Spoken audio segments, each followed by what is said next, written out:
why is it that America still has blinkers on? How many more times do they have to be stabbed in the back by Pakistan? How many more times will they get bitten by the snake? No, my reading is somewhat different. I mean, I don't think they're as bothered about Pakistan as they were till they left Afghanistan in August 2021.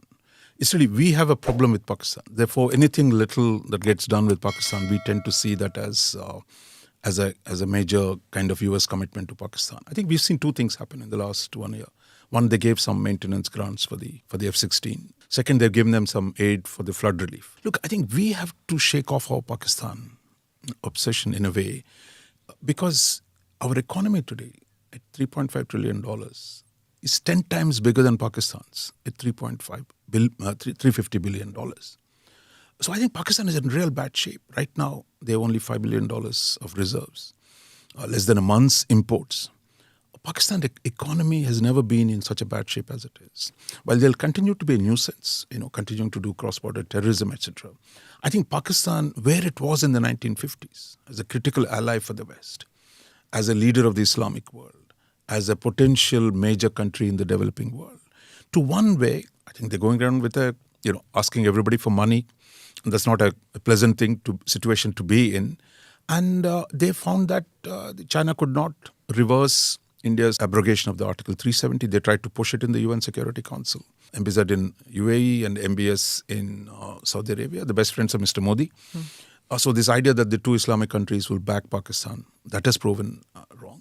So barring China and Turkey, there is very little international support for Pakistan. But we must also not expect that Pakistan had 200 million people with nuclear weapons, one of the large armies, that nobody should do anything with Pakistan.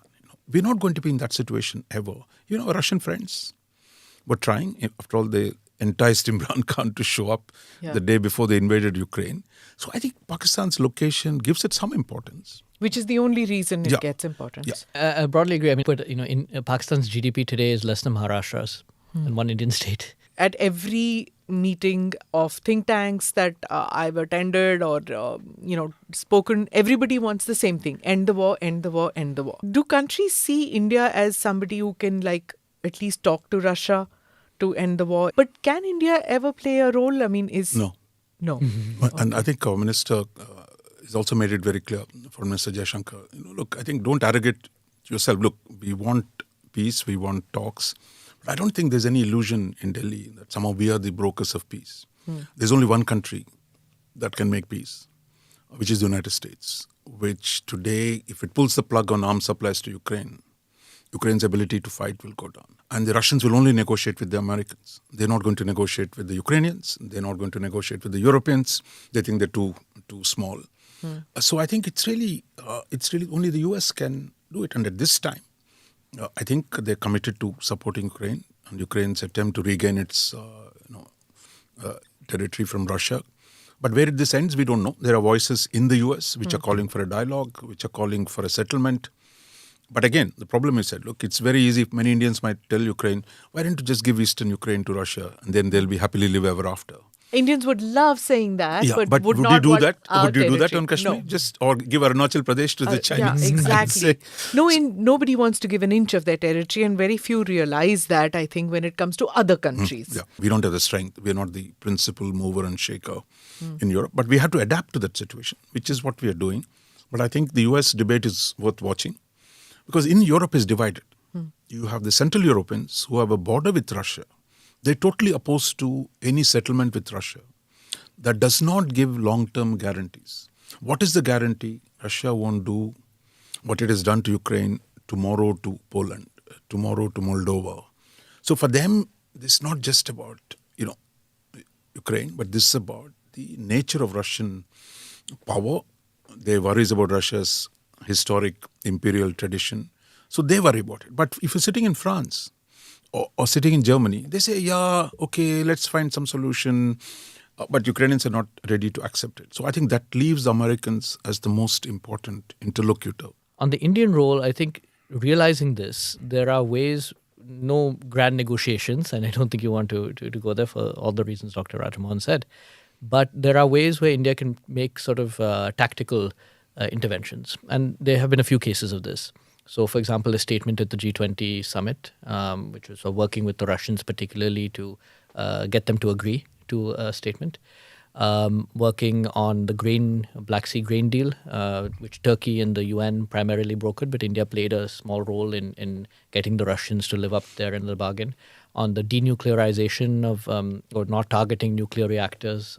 So potentially POW exchanges in the future. So, if both sides are, looking for an honest broker, a third party, India is one of many countries that they could turn to potentially if they wanted to.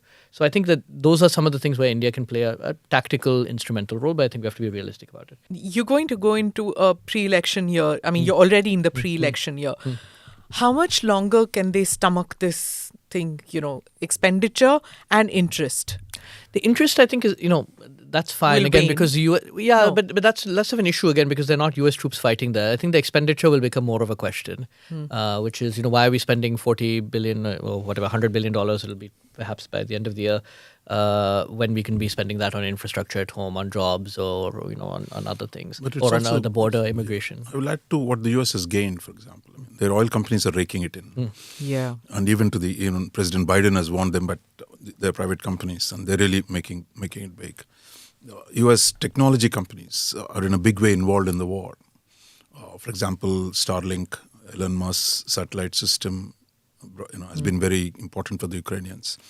You have this new software called Palantir software, American software, AI, artificial intelligence being used to give better information to the Ukrainian soldiers to target the Russian forces. So I think that is second. Third, I think NATO has expanded. If you remember just 2 years ago, President Macron was saying NATO was brain dead. But today, Sweden and Finland, which were historically neutral countries, have joined NATO.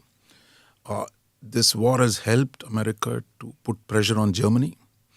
See, Germany had it great. The Americans were defending them. They could do business with Russia and China. But now they're telling the Germans, you can't play both sides. So I think they managed to put a lot of pressure on Germany. So I think it's multiple gains for the United States. Dhruva, you take your eyes off Pakistan and you pay the price for it. Do you remember the 2 times that America took its eyes off Afghanistan, thinking it's a small country, wag the tail kind of a situation? But it does happen. You can't take your eyes off some countries. There's certain ways I think where Pakistan is, and we found this recently, where they have, there's some counterterrorism cooperation that they have now reopened the line to, it seems, with the US. So it's, we went from a zeroing out of US-Pakistan engagement after August 2021 to something. It's unlikely now to go back to where it was before, but there is some counterterrorism cooperation happening.